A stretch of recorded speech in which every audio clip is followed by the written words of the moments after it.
Oops, akala nyo ong pam ano? Ilagang pam ito. Ilagan pa, Missy! Gusto lang namin ma-enjoy ang buhay. Kaya once a week makapag-banding kasama ang pamilya o mga tropa dahil di natin alam kung hanggang saan ang buhay. Kaya nga sabi ni Giong, we don't wait for memories to come, we make them. This is Nanay, Mama Lola, Arsen, Jarel, Carla, at ako, Jansen. We are Ilagang Fam.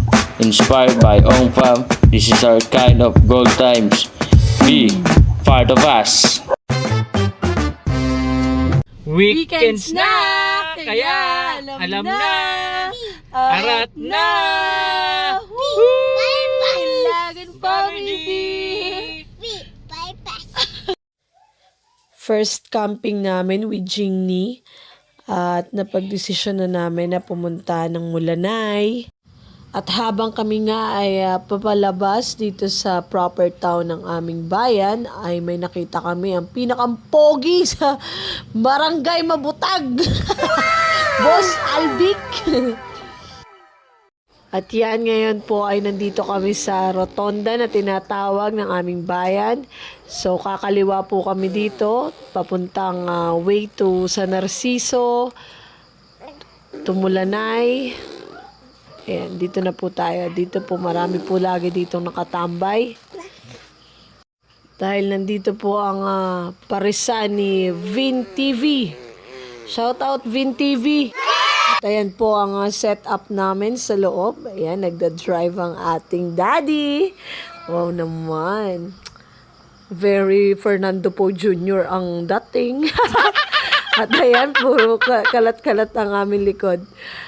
Dahil kami nga po ay magka-camping, kaya ayan dala po namin ang aming mga kagamitan para sa camping. At makikita nyo nga si Jarel parang binasik lang din siya sa likod. Ayan ang aming mga kagamitan.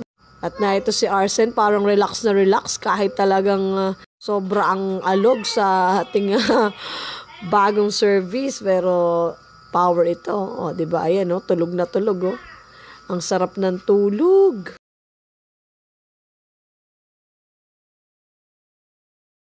At ayan, nakarating nga po kami dito sa bayan ng Mulanay. At itong place na ito ay libre lang po ang mga gustong maligo at gustong mag-camping. Open po sila sa ganito. At safe naman daw po dito base sa mga taga dito na aming kakilala. At ayan po ang Cortero Sisters. Thank you. Maraming salamat po sa Cortero Sisters. Ayan sila. Dahil sila po ang nag-tour sa amin dito sa place na ito. Kaya kami ay nakarating dito at nag-visit nga kami kung pwede ba namin tong pag-campingan at kung safe ba siya overnight. Ayan, at may floating cottage pa dyan. So, gusto din sana namin kaso napag-alaman namin na pinalutang lang daw pala yon dahil may mga bisita ang mayor. Kaya ayun, for exclusive lang po pala yon. So ayan, pupunta muna kami dito sa bahay ng mga Cortero Sisters.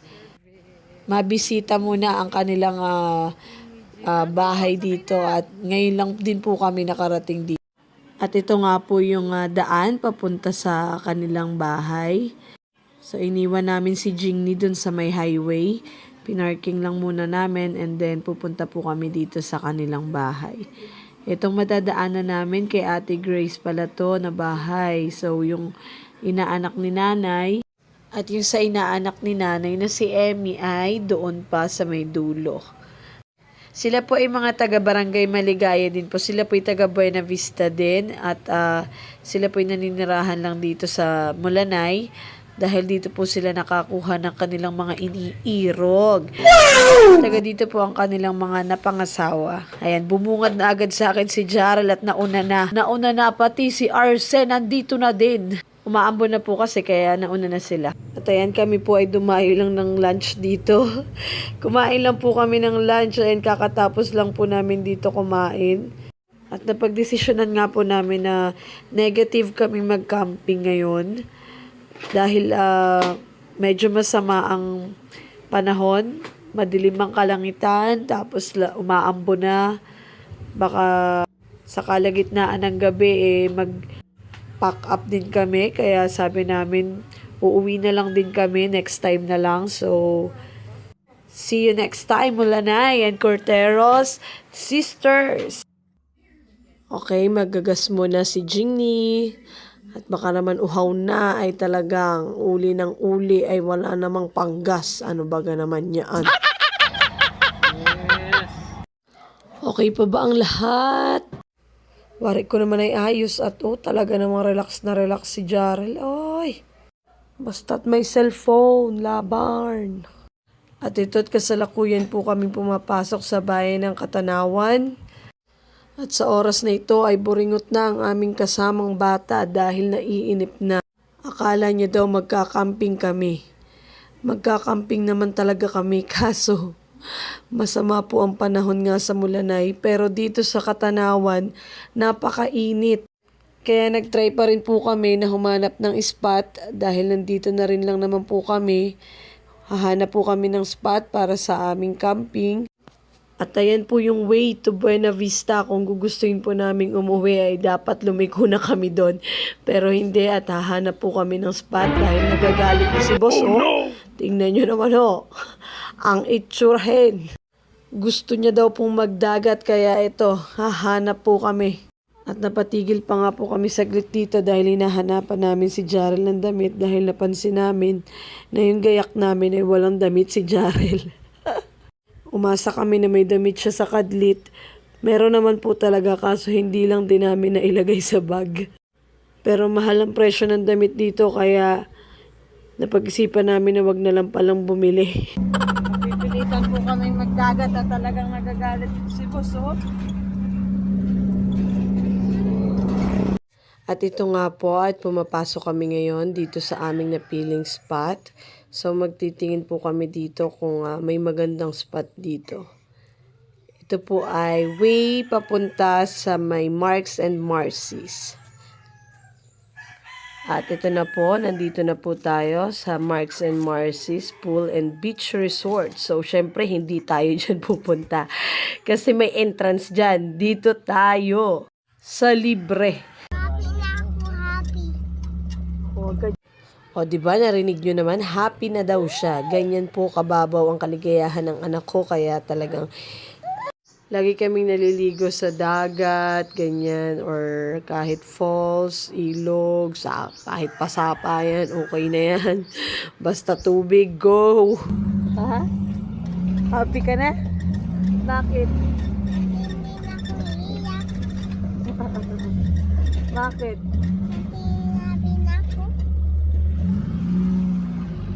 Happy na daw siya. Happy na daw po siya dahil dagat na yung nakikita niya. Dagat na yung nakikita niya kaya happy na siya.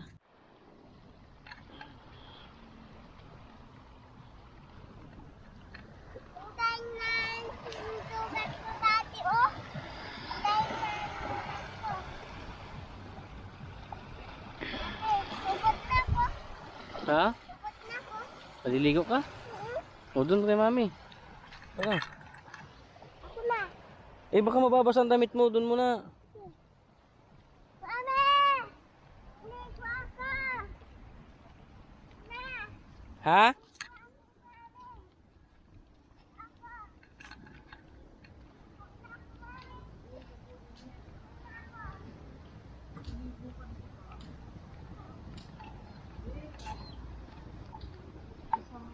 Yan, agad kami. Si Kuya.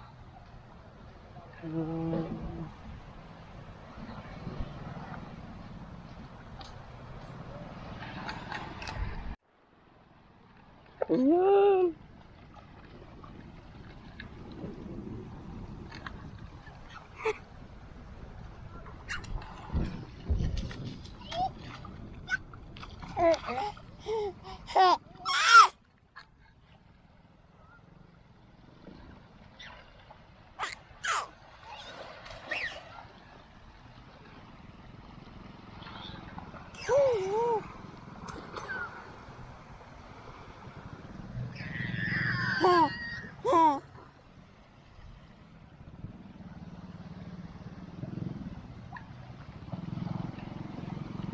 Kuya, wag maglagay ng putik sa likod. Dumapa ka, higa. Para matanggal yung putik, humiga ka.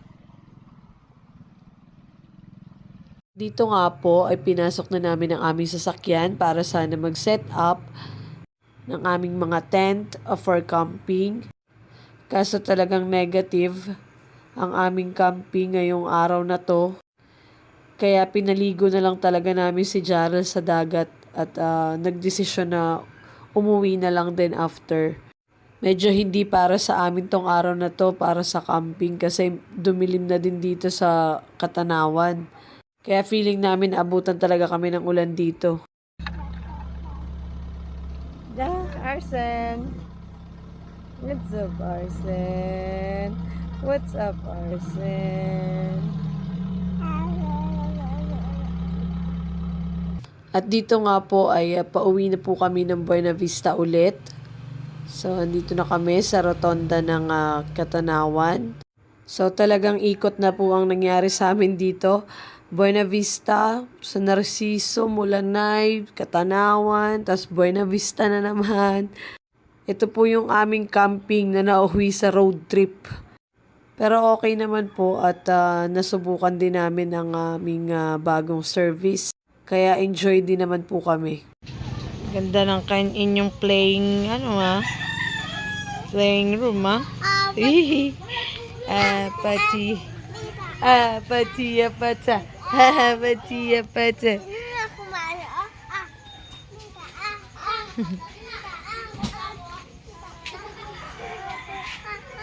Arjen! Peekaboo! Where is Miss Rachel? Peekaboo, I see you! At dito nga po ay nakarating na kami dito sa aming bahay. So nagbabalang po talaga kami ng gamit dito. At pagdating namin ay walang kuryente. Kaya sabi namin uuwi na lang kami ulit ng bayan ng Buena Vista. So ayun, paikot-ikot na talaga kami. Wala na kaming ginawa kundi magbiyahe ngayong araw na to. At yun lang po for today's video. Thank you for watching!